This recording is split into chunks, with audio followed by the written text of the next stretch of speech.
अच्छा, ये cold work permit होता है और ये hard work permit. Cold work permit blue colour का, hard work permit red colour का। ठीक है। कोल्ड वर्क किसको कहते हैं? ऐसी एक्टिविटी जिसमें स्पार्क प्रोड्यूस ना हो, यानी कोई आग लगने का चांसेस ना हो। फॉर एग्जांपल कोई मैनुअल एक्सकेवेशन शॉवल के साथ कर रहा है तो वो कोल्ड वर्क है, या हैंड टूल करके साथ पेचकस प्लास और ये चीजें, या स्कैफोल्डिंग का काम कर रहा है या पेंटिंग कर रहा है, तो ये कोल्ड वर्क एक्टिविटीज हैं। हार्ड वर्क एक्टिविटी वो एक्टिविटी जिनमें स्पार्क प्रोड्यूस हो। ठीक है। Any activity which produces spark to ignite the flammable environment. ठीक है। उसमें स्पार्क जैसे ग्राइंडिंग की एक्टिविटी हो गई या वेल्डिंग की एक्टिविटी हो गई। ठीक है। तो कोई भी काम करने से पहले परमिट इशूअर और परमिट रिसीवर साइट पे जाते हैं और वो इंस्पेक्शन करते हैं, जिसको ज्वाइंट साइट इंस्पेक्शन भी बोलते हैं। ठीक है। उसमें वो चेक करते हैं कि उस एरिया में क्या हैजर्ड्स हैं, उनको कंट्रोल करते हैं। ठीक है।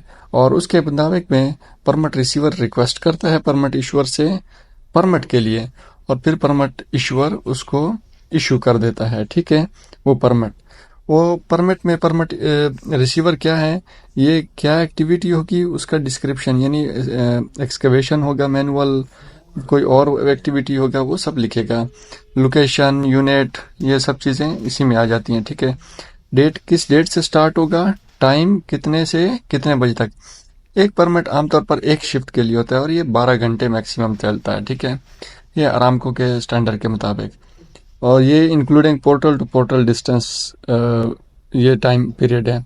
In case of emergency 16 hour तक एक्सटेंड कर सकते हैं एक परमिट को, और उसमें भी पोर्टल टू पोर्टल डिस्टेंस शामिल होगा। यानी फॉर एग्जांपल आप कैंप से 1 घंटा में इधर पहुंचते हैं साइट पे, 1 घंटा वो, 1 घंटा जाने का, यानी वो 2 घंटे निकाल के 14 घंटे आपने काम करना है मीन्स। लेकिन 16 आवर्स का जो है ना वो परमिट होगा इन केस ऑफ इमरजेंसी, वरना 12 घंटे का एक शिफ्ट का परमिट होता है। ठीक है। चाहे वो कोल्ड है, चाहे वो हार्ड वर्क है, चाहे वो कन्फाइंड स्पेस एंट्री का है, चाहे वो EOLB equipment opening line breakage, ये 4 किस्म के परमिट होते हैं आरामको में। ठीक है। अच्छा, साथ में ये चीज़ें वो फिल करता है कि कौन कौन सी इक्विपमेंट यूज़ होंगे। जनरेटर यूज़ होगा, क्रेन यूज़ होगा, बूम ट्रक, एक्सकेवेटर, ये चीज़ें। नंबर ऑफ वर्कर, कितने वर्कर्स उसमें जो है ना हिस्सा लेंगे उस काम में, और वर्क मेथड। अच्छा, ये 2 चीज़ें साथ में होंगी अटैचमेंट्स, ये तो मस्ट हैं। 2-3 चीज़ें हैं वो परमिट के साथ में होना चाहिए। एक है वर्क मेथड सिस्टम, यानी मेथड ऑफ स्टेटमेंट भी इसको बोलते हैं। ठीक है। यानी ये एक डॉक्यूमेंट होता है जो सब कंट्रैक्टर को या कंट्रैक्टर क्लाइंट को सबमिट करता है कि हम इस मेथड के थ्रू अपना वर्क सेफली प्रोसीड करेंगे। ठीक है। ये एक रिटन डॉक्यूमेंट होता है, और सेम JSA भी होता है, जॉब सेफ्टी एनालिसिस। ठीक है।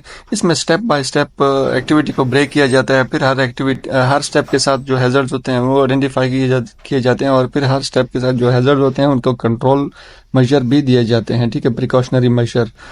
ठीक है। तो ये JSA होता है, साथ में रिस्क असेसमेंट भी होता है। ठीक है।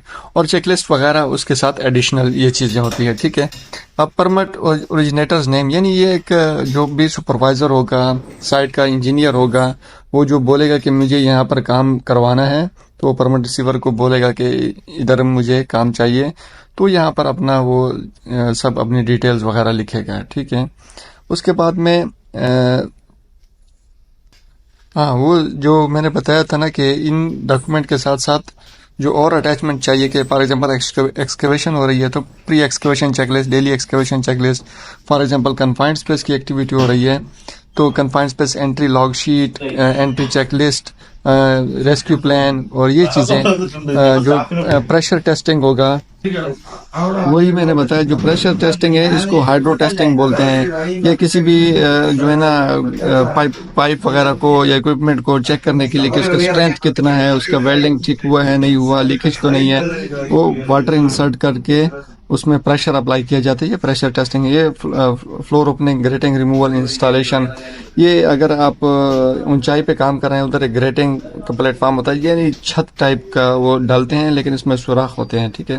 ग्रेटिंग, उसका रिमूवल का परमिट है, तो उसके लिए क्या क्या अटैचमेंट चाहिए। मैन बास्केट यूटिलाइजेशन, यानी क्रेन के क्रेन के साथ एक चीज़ होती है बास्केट टाइप, उसमें आदमियों को उठा के काम करवाया जाता है, मैन बास्केट कहते हैं। इलेक्ट्रिकल आइसोलेशन यानी लॉक आउट टैग आउट वगैरह उसका है, तो उसका अलग प्रोसीजर, उसका अलग टैग वगैरह, उसके अलग चेकलिस्ट वगैरह साथ में अटैच होंगे, ठीक है। इस सेक्शन को जो है ना वर्क डिस्क्रिप्शन भी बोलते हैं, ठीक है।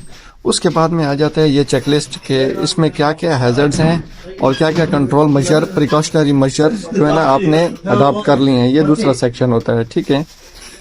ये सब परमिट रिसीवर जो है ना और परमिट इश्यूअर के ज्वाइंट साइट इंस्पेक्शन के बाद परमिट रिसीवर फिल कर देता है कि ये चीजें इस तरह हो गई है, ठीक है। अच्छा, जो है ना इसमें परमिट कोऑर्डिनेटर, ये बेसिकली ये सब चीजें फिल बाय परमिट कोऑर्डिनेटर होती हैं, लेकिन हर साइट का डिफरेंट मेथड और प्रोसीजर होता है। यहाँ पर परमिट रिसीवर ये सब कुछ कर रहा है, लेकिन ये एक्चुअली में परमिट कोऑर्डिनेटर ये सब कुछ फिल करके देता है। परमिट रिसीवर उसको रिक्वेस्ट करता है, वो फिल करके ज्वाइंट साइट इंस्पेक्शन के बाद में तो वो ये फिल करके फिर ईश्वर को देते हैं और वो फिर परमिट इशू करता है। जो तीसरा सेक्शन, बेसिकली ये तीसरा सेक्शन होता है गैस टेस्टिंग। अगर कन्फाइंड स्पेस की एक्टिविटी है तो गैस टेस्टिंग होगी, डेट टाइम वो लिखा जाएगा, oxygen, LEL, carbon monoxide, H2S, ये सब चेक किए जाएंगे, ठीक है। ये तीसरा सेक्शन होगा। अगर कन्फाइंड स्पेस है तो फिर इसमें ये गैस टेस्टिंग की जाएगी। जो चौथा सेक्शन होता है परमिट वैलिडिटी, पर इसमें परमिट इशूअर और परमिट रिसीवर के साइन होते हैं, ठीक है। ये परमिट अप्रूवर, ठीक है, यानी परमिट जो है इश्यूअर और यहाँ पर परमिट रिसीवर, इनके साइन, डेट और जॉब टाइटल वगैरह ये सब कुछ इसमें लिखा जाता है। फिर एक आगे सेक्शन आता है कि परमिट को हमने extend, for example 8 hour basic duty होती है, ठीक है, उसमें 2 घंटे ओवर टाइम करना है, 4 घंटे ओवर टाइम करना है तो वो एक्सटेंड उसको बोलेंगे, या फिर क्लोज करना है तो वो परमिट क्लोज हो जाएगा उस टाइम। तो ये एक परमिट का सीन है। सेम जो है ना हार्डवर्क एक्टिविटी का है। और कन्फाइंड स्पेस का ये है कि कन्फाइंड स्पेस का सिर्फ एंट्री का परमिट होता है, उसमें काम करने का अलग से परमिट होता है, यानी कन्फाइंड स्पेस में 2 परमिट रिक्वायर होते हैं, ठीक है। और कन्फाइंड स्पेस के जब एंट्री में एक तो एंट्री का वो परमिट होता है ना, ग्रीन कलर का होता है वो, तो इधर वर्क डिस्क्रिप्शन में सेम वो जो है ना, इधर वर्क डिस्क्रिप्शन जो ग्रीन कलर के कन्फाइंड स्पेस के परमिट में लिखी जाएंगी, सेम रिफ्लेक्ट करनी चाहिए। जो कन्फाइंड स्पेस के अंदर जो काम करना है ना, उस परमिट में भी वही सेम एक्टिविटी मेंशन होनी चाहिए। तो ये चीजें हैं कुछ परमिट के हवाले से। इतना कोई मुश्किल जॉब नहीं है। बाकी आपका क्वालिफिकेशन और साइट का जो है नॉलेज और प्रोफेशनल नॉलेज, ये अगर आपका है तो ये मामूली सी चीज़ें, इंशाल्लाह कोई मुश्किल नहीं होगी।